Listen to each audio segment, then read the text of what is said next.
इसके अलावा देश के किसान वर्ग की वर्तमान बीजेपी की सरकार ने शुरू से ही अपनी विभिन्न समस्याओं को लेकर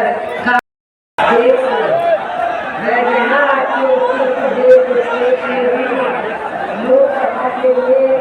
पूरे चुनाव में अपनी पार्टी के उम्मीदवारों के समर्थन में मुझे चुनने के लिए यहाँ इकट्ठा हुए हैं, तो उसके लिए मैं सभी लोगों का हार्दिक दिल से आभार प्रकट करती हूँ। ये मालूम है कि हमारी पार्टी कांग्रेस, बीजेपी व अन्य किसी भी विरोधी पार्टी तथा गठबंधन आदि के साथ मिलकर नहीं, बल्कि अकेले ही अपनी पार्टी के बलबूते पर पूरी तैयारी व ईमानदारी के साथ ये चुनाव लड़ रही है। इसके साथ ही हमने टिकट बंटवारे के मामले में भी सर्व समाज के लोगों को उचित भागीदारी दी, जिनको कामयाब बनाने के लिए अपनी पार्टी के लोग पूरे जी जान से लगे। हालांकि आज यहाँ इनकी सहयोगी पार्टियों की बन रही है, जिसके कारण पिछले कुछ वर्षों से बीजेपी व इनके सहयोगी दल केंद्र एवं काफी राज्यों के भी सत्ता में काबिज हो गए हैं, लेकिन इनकी भी ज्यादातर ही जातिवादी, पूंजीवादी, सांप्रदायिक नीतियों एवं कार्य प्रणाली आदि से तथा इसकी करने में भी काफी असर होने की वजह से अब ऐसा लगता है इस बात भारतीय जनता पार्टी की केंद्र के सामने आसानी से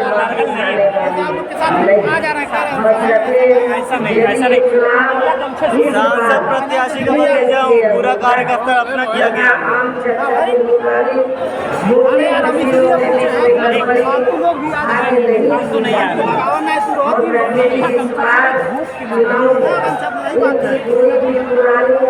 एवं नई चल रही लागतबाजी, जुम्मेवारी व गारंटी आदि सामने आने वाली है, क्योंकि देश की जनता काफी हद तक सरकार को समझ चुकी है कि इनकी पार्टी में अब तक देश में विशेषकर गरीबों, कमजोर तबकों, मध्यम वर्गीय एवं अन्य मेहनत लोगों को जिन्होंने अच्छे दिन दिखाने के असंख्य प्रलोभन भरे वायदे किए हैं तथा अन्य को हवा हवाई व कार्य गारंटी आदि दी है, तो उनका जमीनी हकीकत में अभी तक इन्होंने लगभग 1/4 हिस्सा भी कार्य पूरा नहीं किया, बल्कि इसके स्थान पर इनका ज्यादातर समय व ताकत भी यहाँ इनसे अपने चाहते रहे बड़े बड़े पूंजीपतियों एवं धनवानों को ही ज्यादा से ज्यादा मालामाल व धनवान आदि बनाने में तथा उन्हें हर स्तर पर छूट देने व बचाने में ही लगी रही है, जिनके अधिकांश काफी ज्यादा दुखी व परेशान रहे हैं और अभी भी है। जबकि यूपी में 4 बार हमारी पार्टी की सरकार ने इनके हितों का भी हर स्तर पर पूरा ध्यान रखा है। आप लोगों को मालूम है कि जब भी उत्तर प्रदेश में बीएसपी के नेतृत्व में सरकार बनी है, तो हमारी पार्टी की सरकार ने अपनी हुकूमत के दौरान किसानों को खेती करने के लिए समय से सस्ते साधन उपलब्ध कराए हैं और उनकी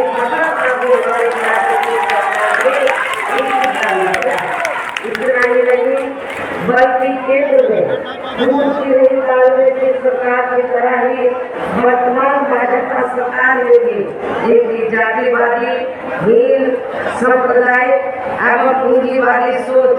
नीतियों के चलते ही पूरे देश में सर्व समाज में से खासकर गरीबों, दलितों, आदिवासियों, पिछड़े वर्गों, मुस्लिम एवं अन्य धार्मिक अल्पसंख्यक समाज के लोगों का भी पूर्ण रूप से विकास व उत्थान बना दिया गया है। और इतना ही नहीं, जब समाजवादी पार्टी की सरकार थी तो समाजवादी पार्टी की सरकार ने इन वर्गों के सरकारी कर्मचारियों का पदोन्नति में आरक्षण बिल्कुल खत्म कर दिया था। ये भी आप लोगों को मालूम होना चाहिए। ऐसी स्थिति में दलितों और आदिवासियों को एक भी वोट समाजवादी पार्टी को नहीं देना है। साथ ही केंद्र में राज्यों में भी विरोधी पार्टी की रही सरकारों ने इन सभी वर्गों को प्राइवेट सेक्टर में आरक्षण दिए जाने की व्यवस्था किए बिना ही इनकी सरकारों के ज्यादातर सरकारी कार्य अब प्राइवेट सेक्टर के जरिए ही इनके बड़े बड़े पूंजीपतियों व धनवा सेठों आदि को ही दिए जाने के कारण अब इनको पूरे देश में आरक्षण का बहुत कम ही लाभ मिल पा रहा है। इसी प्रकार इनका अन्य और मामलों में भी शोषण उत्पीड़न आदि होना अभी तक भी बंद नहीं हुआ है। इनके साथ साथ मुस्लिम व अन्य धार्मिक अल्पसंख्यक समाज के लोगों की भी हालत हर स्तर पर यह काफी ज्यादा खराब व दयनीय बनी हुई है, जिसका काफी कुछ खुलासा सर्कल कमेटी की रिपोर्ट में भी किया गया है। इतना ही नहीं, बल्कि पिछले कुछ वर्षों से केंद्र के अधिकांश राज्यों में भी बीजेपी व आरएसएस की सरकारों के चलते हुए अब इनका विकास एवं उत्थान आदि होना भी काफी हद तक बंद हो गया है। आए दिन इन पर खासकर हिंदुत्व की आड़ में हो रही जुल्म जाति भी यह काफी ज्यादा चरम सीमा पर पहुंच चुकी है। इनके साथ साथ अपर कास्ट समाज जैसे विशेषकर गरीब लोगों की भी हालत हमें कोई खास अच्छी नजर नहीं आती है। इनकी तरफ कृषि नीतियों के कारण किसान वर्ग भी आए दिन आंदोलन की रहता है। साथ ही इनकी तरफ आर्थिक नीतियों की वजह से देश की अर्थव्यवस्था पर भी इसका काफी बुरा प्रभाव पड़ रहा है, जिससे यहाँ विशेषकर छोटे एवं मध्यम वर्गीय व्यापारी वर्ग भी काफी ज्यादा दुखी व परेशान है। और अब केंद्र में पूर्व की सरकारों की तरह वर्तमान भाजपा सरकार में भी यहाँ पूरे देश में गरीबी, बेरोजगारी एवं महंगाई आदि भी लगातार काफी ज्यादा बढ़ रही है। देश के हर स्तर पर फैला भ्रष्टाचार भी अभी खत्म नहीं हुआ है। ऐसे में अब आप लोगों को देश में हो रहे लोकसभा चुनाव में कांग्रेस, बीजेपी व इनकी सहयोगी पार्टियों को भी केंद्र की सत्ता में आने से जरूर रोकना है, जिनकी गलत नीतियों व गलत कार्य प्रणाली आदि को आप लोग काफी आजमा सकते हैं। ऐसी स्थिति में अब ये विरोधी पार्टियां इस चुनाव में भी किस्म किस्म के साम दाम दंड भेद आदि अनेकों हथकंडे इस्तेमाल करके केंद्र की सत्ता में आने की पूरी कोशिश में लगी है, जिनसे अपनी पार्टी के लोगों को हर स्तर पर काफी ज्यादा सावधान रहना है। और इस मामले में विरोधी पार्टियां अपने अपने पक्ष में हवा बनाने के लिए खासकर मीडिया, ओपिनियन पोल व सर्वे आदि का जो बड़े पैमाने पर इस्तेमाल कर रही हैं, तो उनसे भी अपनी पार्टी के लोगों को बिल्कुल भी गुमराह नहीं होना है। इसके साथ ही विरोधी पार्टियों के जारी किए गए इनके हवाई व प्रलोभन भरे चुनावी घोषणा पत्रों अब वायदों आदि के बैठावे में भी अपनी पार्टी के लोगों को कतई नहीं आना है। जिन्हें ये पार्टियां चुनाव खत्म होने के बाद ज्यादातर अमल में नहीं लाती हैं और अब जिस पर से देश की जनता का अधिकांश विश्वास से उठ गया है। ये खास वजह है कि हमारी पार्टी किसी भी चुनाव में अपनी पार्टी का कोई भी चुनाव जटिल समस्या हर हाथ को काम देने से केवल दूर हो सकती है, जिसकी तरफ हमारी पार्टी की बनी सरकार विशेष ध्यान देगी। साथ ही देश में पिछले काफी वर्षों से आए दिन बढ़ रही गरीबी, बेरोजगारी व महंगाई आदि से भी जनता बहुत ज्यादा दुखी व परेशान है, जिसे भी आर्थिक नीतियों में सबकी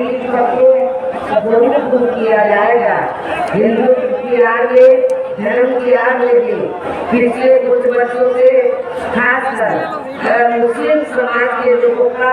द्वेष की भावना से जो इनका काफी ज्यादा शोषण जब उत्पीड़न आदि किया जा रहा है तो उसे भी जरूर रोका जाएगा। और ये सब हमने अपनी यूपी में नई सरकार ने करके दिखाया है। आप लोगों को मालूम है कि जब उत्तर प्रदेश में जब भी बीएसपी के नेतृत्व में सरकार रही है तो मेरी हुकूमत में कोई भी हिंदू मुस्लिम जनता के साथ नहीं हुआ है।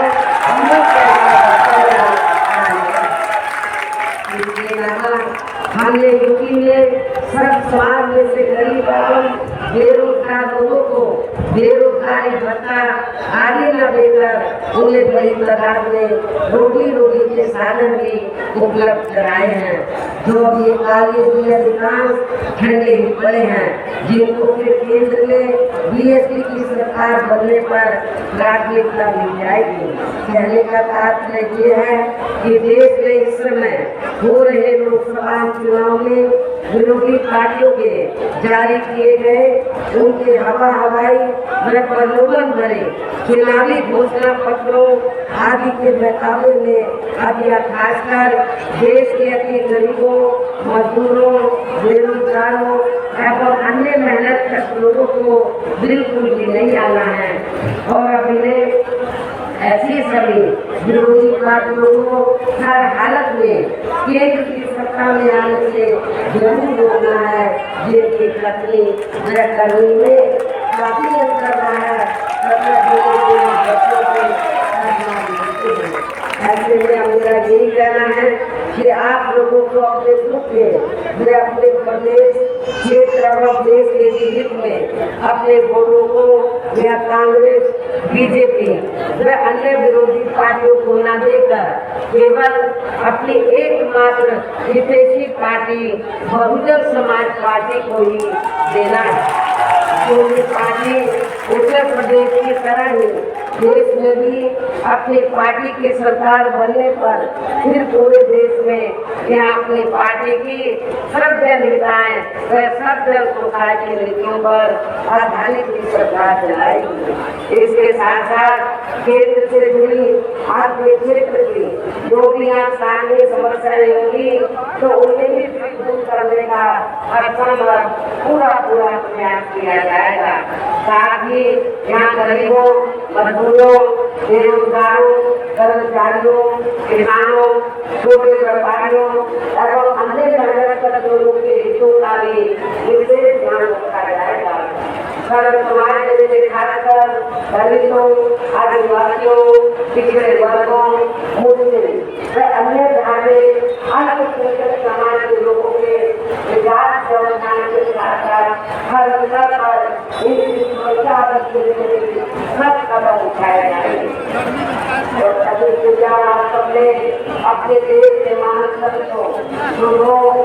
महापुरुषों के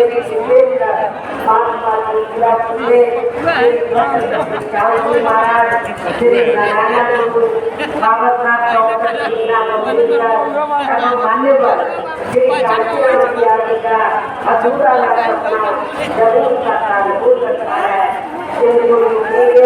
हमारे पार्टी के सरकार द्वारा हर स्तर पर पूरा आदर सम्मान किया गया है, लेकिन ये सब विरोधी पार्टियों को अच्छा नहीं लगा। आप लोगों को मालूम है जब सत्ता में थी तो समाजवादी पार्टी की सरकार ने हमने अपने संतों गुरुओं और महापुरुषों के नाम से जो जिले बनाए और जो स्थानों के नाम रखे काफी हद तक ये सपा की सरकार ने वो नाम बदल दिए। इससे इन संतों गुरुओं और महापुरुषों के प्रति इनकी हीन भावना साफ नजर आती है। क्या ऐसी स्थिति में आप लोग समाजवादी पार्टी को वोट देंगे या कमजोरियों की स्थिति में? इन्हीं खास बातों के साथ ही हम मेरा देश में आपके देश के हित में ये कहना है कि हमारी पार्टी ने यहाँ जिनको भी लोकसभा के लिए चुनाव के मैदान में उतारा है, जो आपके सामने मंच पर भी जो आपके सामने या मंच पर भी मौजूद है, तो उन्हें आपको जरूर कामयाब बनाना है। इसके लिए यहाँ पार्टी के सभी स्तर के छोटे बड़े पदाधिकारी एवं कार्यकर्ता आज पूरे काम से लगे। और अब अंत में मेरा यही कहना है कि आप लोगों को वोट पड़ने वाले दिन या बीएसपी के अपने सभी लोकसभा उम्मीदवारों को अर्थात अपने आप के गोरखपुर मंडल से तो जिनको भी चुनाव के मैदान में उतारा है, तो जिनके समर्थन में आप लोग यहाँ मुझे सुनने के लिए आए हैं, तो हमने गोरखपुर सदर लोकसभा की सीट से श्री जावेद शिवनानी को, महाराजगंज लोकसभा की सीट से मोहम्मद योगे आनंद को, राजगंज सुरक्षित लोकसभा की सीट से डॉक्टर राम समीर को, कुशीनगर लोकसभा की सीट से श्री सूर्य नारायण चौहान को, देवरिया लोकसभा की सीट से श्री संदेश श्री यादव मिश्र को हमने चुनाव के मैदान में उतारा है। तो मैं मेरा आप लोगों से यही कहना है कि बहुजन समाज पार्टी के इन सभी प्रत्याशियों को बीएसपी का जो चुनाव चिन्ह हाथी है, हाथी चुनाव चिन्ह के सामने वाले बटन को दबाकर इनको जरूर आप लोगों को कामयाब बनाना है। इनको सामने में आकर है। इस खास अपील के साथ ही हम मैं अपनी बात यही समाप्त करती हूँ। जय भीम, जय भारत।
सभी जाति और धर्म को देश में मिले उचित सम्मान। भीमराव जी ने जो विचार माया बहन ने पीड़ा बुझाया, अपना फर्ज निभाए वो छुप पड़ती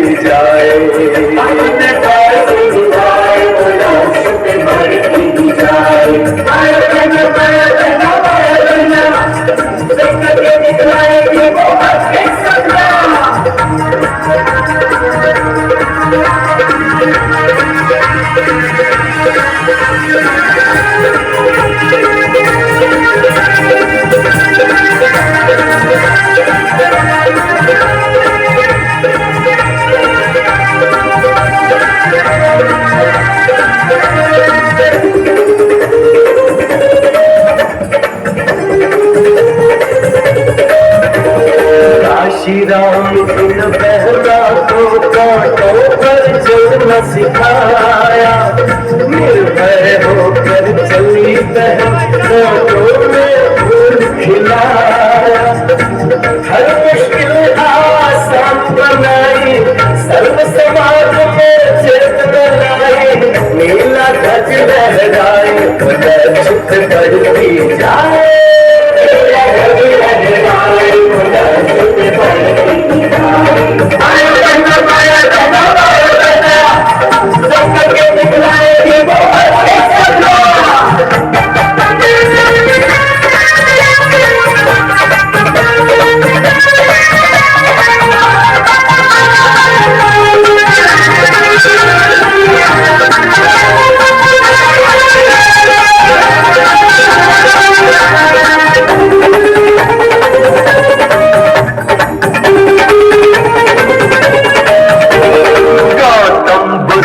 ज्योतिबा फूले नारायण गुरु मेरे, माया बहनत परचम देखो साहू जी आदि